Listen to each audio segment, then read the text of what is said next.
The rain fell in unrelenting sheets, a percussive rhythm against the corrugated metal of the warehouse. It was a classic noir night, where shadows clung to every corner, and the only light came from the cold, rhythmic flashes of police strobes painting the scene in stark blues and reds. Outside, a line of black armored trucks sat silently, their engines a low growl in the downpour. SWAT Commander Holt, his face a mask of grim determination under a tactical helmet, gave the final hand signal. His team, a dozen operators clad in black, moved with the synchronized grace of predators, their rifles held low and ready. The air was thick with tension, a palpable weight pressing down on them as they stacked up against a rusted service door. Each man's breath was a plume of white vapor in the frigid air, their focus absolute. This was supposed to be a major narcotics bust, the culmination of a month-long FBI surveillance operation targeting a key distribution hub for the Ghost network. Holt raised 3 fingers, then 2, then 1. On 0,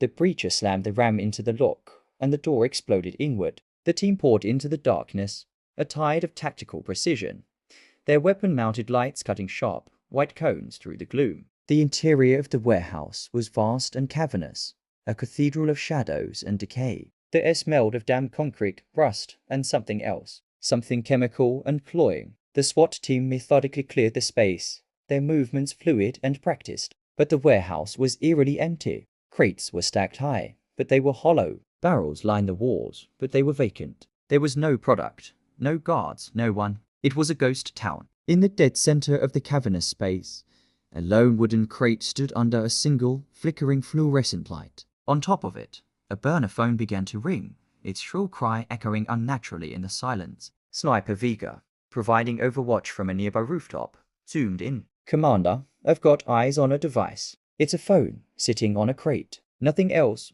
Holt and his point man approached cautiously, weapons raised. As they drew closer, the green glow of the phone's screen illuminated a sinister companion taped beneath it, a digital timer, its red numbers flashing a countdown. 007, 006. A cold dread washed over Holt. The ringing stopped, and a distorted electronic voice crackled from the speaker, laced with malevolent amusement. "You're exactly where I want you."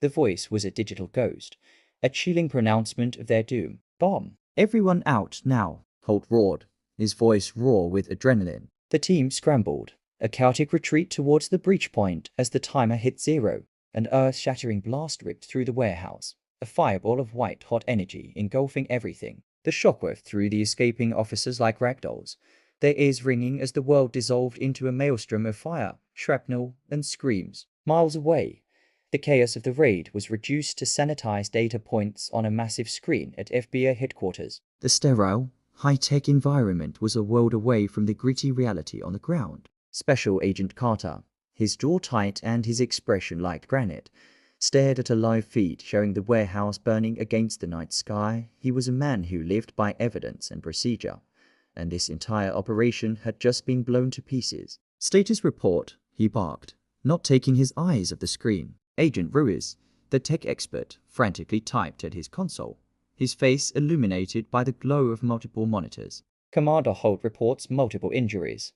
No fatalities, sir. The device was an improvised explosive, sophisticated." They walked right into it. "The initial intel was bad," Agent Monroe, the team's profiler, stood by the window, watching the distant city lights. "This wasn't just bad intel, Carter," she said, her voice quiet but firm. "This was a setup. The target location, the timing, the theatrics. It was designed to send a message. They knew we were coming. They knew every step." Carter turned from the screen, his gaze sweeping over his team. "Which means we have a leak," he stated, the words hanging in the air like a death sentence. "The ghost has someone on the inside. Find me everything on the informants we used. Tear their lives apart. No one leaves this room until we know who betrayed us." The atmosphere in the office shifted from strategic analysis to one of paranoia and suspicion, each agent now looking at their colleagues with a flicker of doubt. In a location that didn't officially exist, the cold blue light of a CIA black site cast long, menacing shadows. Here,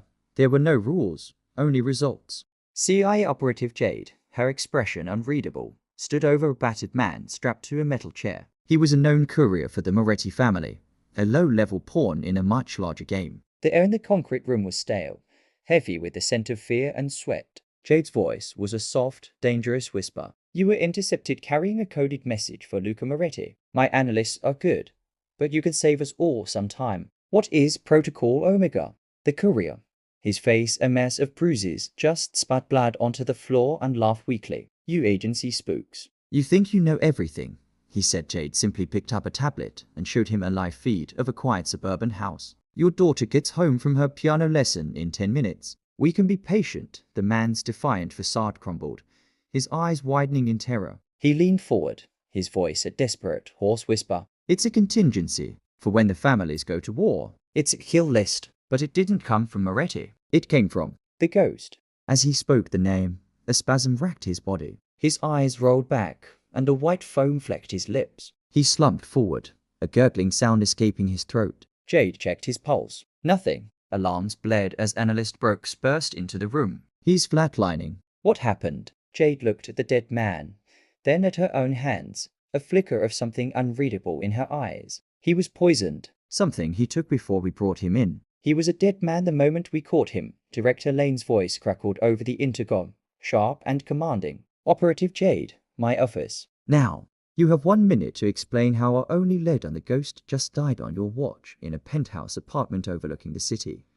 The world was bathed in a decadent crimson light. The room was a study in dark luxury, filled with expensive art, plush velvet furniture, and the lingering scent of cigar smoke and expensive perfume. This was the Mafia's inner sanctum. Luca Moretti, built like a bulldog with a temper to match, slammed a crystal tumbler of whiskey onto a polished mahogany table. A warehouse full of our product gone. The FBI and their SWAT dogs are crawling all over our operations. This is a disaster. His sister, Sophia Moretti, sat calmly in a high-backed chair, a curl of smoke rising from her cigarette. She was the picture of serene lethality. Patience, brother. It was not our product in that warehouse. It was a gift. A gesture to draw the FBI's attention. Standing in the shadows by the window was Victor Dragoff, the family's foreign-born hitman. A silent, brooding presence. He cleaned a long-bladed knife with methodical precision. The agencies are dogs fighting over a bone, Sophia continued, her voice smooth as silk. The FBI thinks there is a leak. The CIA just lost their only informant. They will start pointing fingers at each other, tearing themselves apart from the inside. The ghost's plan is working perfectly. Lucas scowled. I don't like being a pawn in this ghosts game. Sophia smiled, a chilling, razor-thin expression. We are not pawns, Luca. We are the queen and the rook, poised to take the board while the king hides in the shadows. Let them have their war. We will claim the ruins. In a darkened room, far from the chaos and the plotting, a figure sat before a wall of surveillance monitors. The screens displayed a mosaic of live feeds. The burning warehouse, the frantic FBI office, the panicked CIA black site, and even a hidden camera in the Moretti's lavish penthouse. Every move, every word, every betrayal was being watched, recorded and analyzed. The figure was shrouded in complete darkness, their face obscured by a featureless black mask that distorted their voice into the same electronic rasp that had taunted SWAT. On one screen, Agent Carter was yelling into a phone. On another, Operative Jade was facing her director's fury. On a third, Sophia Moretti raised a glass in a silent toast. The masked figure reached out with a gloved hand, tapping a screen that showed the organizational chart of the FBI, CIA, and SWAT teams. A red line was drawn from an unknown point, branching out to touch all three agencies. The distorted voice filled the silent room, a chilling declaration of intent that echoed with absolute control. Let them doubt each other. Let them bleed. Let the war begin. The figure zoomed in on Agent Carter's face, then Jade's, then Commander Holt's. A slow, metallic chuckle echoed in the darkness. Episode 1 begins now. Thank you for watching. If you want to see what happens next, subscribe to my YouTube channel Parish Trip and stay tuned.